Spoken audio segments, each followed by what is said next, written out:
আজ কাজে দেরি কেন? আজ কাজে দেরি কেন?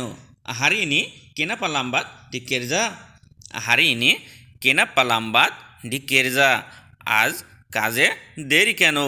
দেখুন, কাজের সাইডে আপনারা কাজ করতে করতে হয়তো যদি বস বা সুপারভাইজার আপনাকে বলে যে আজ কাজে দেরি কেন, মানে আপনাকে প্রশ্ন করছে। দেখুন, আমি এই কথাগুলো বলি যে নিজের জায়গা থেকে এবং অন্যের জায়গা থেকে চিন্তা করবেন, কারণ অন্য কেউ বললে আপনাকে বুঝতে হবে এবং আপনি কাউকে বলতে হলে আপনাকে শিখতে হবে। তাই শেখাটা আপনাদের অতি গুরুত্বপূর্ণ। হারি ইনি কেনাপা লাম্বাত ডেকে যা। হারি ইনি মানে আজ, কেনাপা মানে কেন, লাম্বাত মানে দেরি, ডি কেরজা মানে কাজে। কেরজা মানে কাজ আর ডি কেরজা মানে কাজে। তো হারি ইনি কেনাপা লাম্বাত ডি কেরজা, আজ কাজে দেরি কেন। আসসালামু আলাইকুম প্রিয় দর্শক, কেমন আছেন সবাই? আশা করছি সবাই ভালো আছেন। আর আজকে আমি এতটা খুশি হলাম এই 2-3 দিন, কারণ এই যে মানুষকে ঘুরিয়ে প্রশ্ন করার এই ভিডিওগুলো যে আপনাদের এতটা ভালো লাগছে বা এতটা পছন্দ করছেন, আপনারা অ্যাকসেপ্ট করছেন যে এটা দেখে আমার ভালো লাগলো।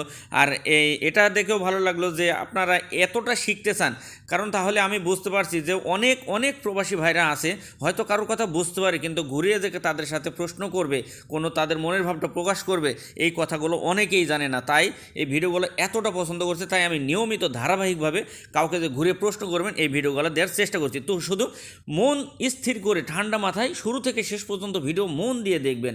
একবার না হলে 2বার দেখবেন, 3বার দেখবেন, দেখবেন যে আপনারা পানির মতো ভিডিও মানে কথাগুলো শিখে গেছেন। তো চলুন কথা না বেরিয়ে শুধু শিখতে থাকুন। আমি ধারাবাহিকভাবে প্রশ্ন করার ভিডিওগুলো আপনাদের জন্য দিয়ে যাচ্ছি, কারণ অনেকের মনের অনেক প্রশ্ন এই ভিডিওর ভিতরে পাবেন। তো চলুন, গতকাল আসনি কেন? গতকাল আসনি কেন? কাজের সাইডে কাজ করতে করতে আপনাকে কেউ বলতে পারে যে গতকাল আসনি কেন। দেখুন, কেনাপ্পা তা দাতাং সেমেলাম। কেনাপ্পা তা দাতাং সেমেলাম মানে গতকাল আসনি কেন? আপনাকে বলছে যে হয়তো একদিন আসেননি, তারপরের দিন আপনাকে জিজ্ঞেস করছে গতকাল আসনি কেন। তো কেনাপা তা দাতাং সেমেলাম, কেনাপা মানে কেন, আর তা দাতাং মানে আসনি, আর সেমেলাম মানে গত। তো কেনাপা তা দাতাং সেমেলাম। আবার দেখুন, তুমি কবে থেকে কাজ করবে? তুমি কবে থেকে কাজ করবে, এই কথাটা কেন বলছি একটু মন দিয়ে শুনবেন। হয়তো আপনি নতুন এসছেন, আপনি একজন নতুন প্রবাসী, নতুন এসছেন। তো আপনাকে যেই জায়গায় কাজ করছেন সেখানকার দায়িত্বরত মানুষ বা বস বা সেইখানকার সুপারভাইজার আপনাকে জিজ্ঞেস করছে যে তুমি তো কবে থেকে কাজ করবে, বা তুমি এখানে জিজ্ঞেস করে যে তুমি কবে থেকে কাজ করবে, ডিউটি শুরু করবে, অথবা তুমি কবে থেকে কাজ করতে পারবে, তুমি কি প্রস্তুত, এই ধরনের কথাগুলো বলে। তো দেখুন, নতুন হলেও যাতে আপনারা এসেই কথাগুলো বুঝতে পারেন, আপনাদের এই জন্য বলা হলো সব রকম। তুমি কবে থেকে কাজ করবে? Awak bila dari akan buat kerja. Awak bila dari akan buat kerja. তুমি কবে থেকে কাজ করবে? আওয়াক মানে আপনি, বিলা ডারি মানে কবে থেকে, আকান বুয়াত কেরজা করবে কাজ। তো আওয়াক বিলা ডারি আকান বুয়াত কেরজা, তুমি কবে থেকে কাজ করবে? আপনি কি প্রস্তুত? আওয়াক বেরসেডিয়া কা।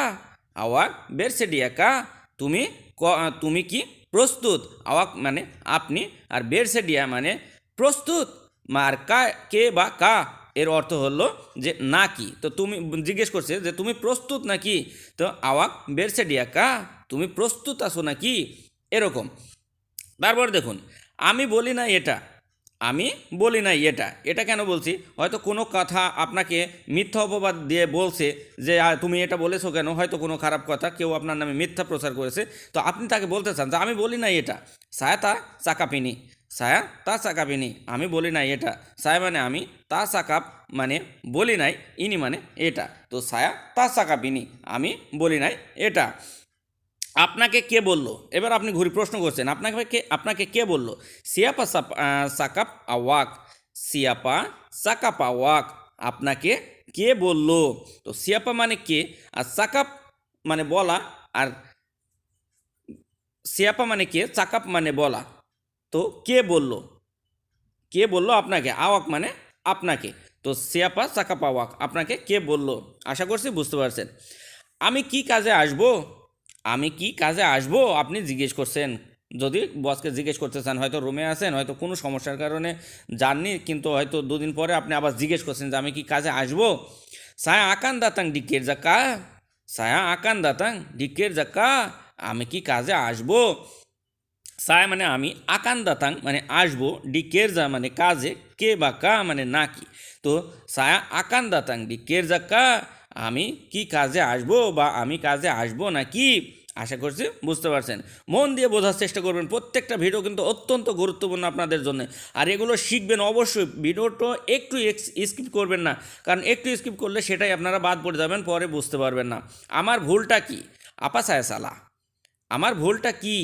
আপা সায়া সালা, আমার ভুলটা কি? যে কোনো কাজের ক্ষেত্রে দেখুন এইসব কথাগুলো কিন্তু বলা লাগে। মিথ্যা অপবাদ যদি কেউ দেয়, আবার যদি বিনা কারণে কোনো বস বা সুপারভাইজার একটু বকাঝকা করে, তো আপনি বলতে পারেন যে আমার ভুলটা কি। বলি না, আমার কি ভুল যে আপনি আমাকে বকাঝকা করছেন, আমার ভুলটা কি? সায়া আপা সায়া সালা, কি ভুল আমার, কি ভুল আমার। তো আপা সায়া সালা, আশা করছি বুঝতে পারছেন। তারপর দেখুন, আমার বেতন কেন বাড়ে না? আমার বেতন কেন বাড়ে না? আপনি জিজ্ঞেস করবেন যে আমার বেতন কেন বাড়ে না। হয়তো অনেক দিন কাজ করছেন, 1 বছর 2 বছর 3 বছর, কিন্তু আপনার বেতনটা বাড়ে না, সেটা তো আপনাকে অবশ্যই বলতে হবে। তো আমার বেতন কেন বাড়ে না? কেনাপা তা তা নাইকান গাজে ছায়া, কেনাপা তা নাইকান গাজে ছায়া, আমার বেতন কেন বাড়ে না।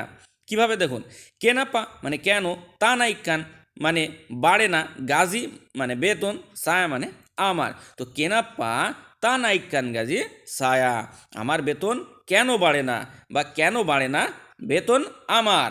আশা করছি বুঝতে পারছেন। একটু মন দিয়ে দেখবেন, প্রত্যেকবার আমি বলছি একটু মন দিয়ে দেখার চেষ্টা করবেন, একবার নাহলে 2বার, দেখবেন আপনাদের ভিতরে গেঁথে গেছে এই সব কথাগুলো। তারপরে দেখুন, আমি কি করেছি, আমি কি করেছি মানে আপনি বলছেন যে আমি কি করেছি। হয়তো কোনো এমনিতে আপনাকে বকাঝকা করলে, কেউ কোনো দুষ্ক্রিয় কথা বললে বা বাজে কথা বললে, আপনি বলতে পারেন যে আমি কি করেছি। আমরা বলি না আমি কি করেছি, সা সুডা বুয়া থাপা, আমি কি করেছি, সা সুডা বুয়া থাপা, আমি কি করেছি। তো প্রিয় দর্শক, ভিডিওগুলো যদি ভালো লাগে অবশ্যই চ্যানেলটি সাবস্ক্রাইব করে পাশের বেল আইকনটি বাজিয়ে রাখবেন পরবর্তী ভিডিওগুলো সবার আগে পেতে। আর ভিডিওগুলো পর্যাপ্ত শেয়ার করে দেবেন, কারণ আপনাদের মতো নতুন প্রবাসী ভাইদের অনেক বড় উপকার হবে। আপনাদের একটা শেয়ারের মাধ্যমে হাজার হাজার মানুষের কাছে পৌঁছে যাবে। আর এটা ভাইরালের দায়িত্ব এবং মানুষের কাছে পৌঁছে দেওয়ার দায়িত্ব কিন্তু আপনাদের। আমি পারবো না, কারণ আমি আপনার কাছে পৌঁছে দিতে পেরেছি, এটাই আমার কাছে অনেক কিছু। কিন্তু আপনার দায়িত্ব আপনার মতো মানুষগুলোর কাছে পৌঁছে দেওয়া, তাদের উপকার হবে। আর আপনার একটা লাইক কমেন্ট যদি আমি দেখতে পাই, আপনাদের মতামতটা বুঝতে পারি, মানে কমেন্টে দেখি আমার আপনাদের জন্য সামনে আরও ভালো ভিডিও বানানোর অনুপ্রেরণা যোগায়। আশা করছি এতটুকু বুঝতে পারছেন, এতটুকু করবেন। তো ভালো থাকবেন, সুস্থ থাকবেন, দোয়া করবেন আমার জন্য, আমি যেন প্রতিনিয়ত আপনাদের জন্য এভাবে ভিডিওগুলো আপনাদের সামনে তুলে ধরতে পারি। তো আজ এ পর্যন্তই, ভালো থাকবেন, আল্লাহ হাফেজ।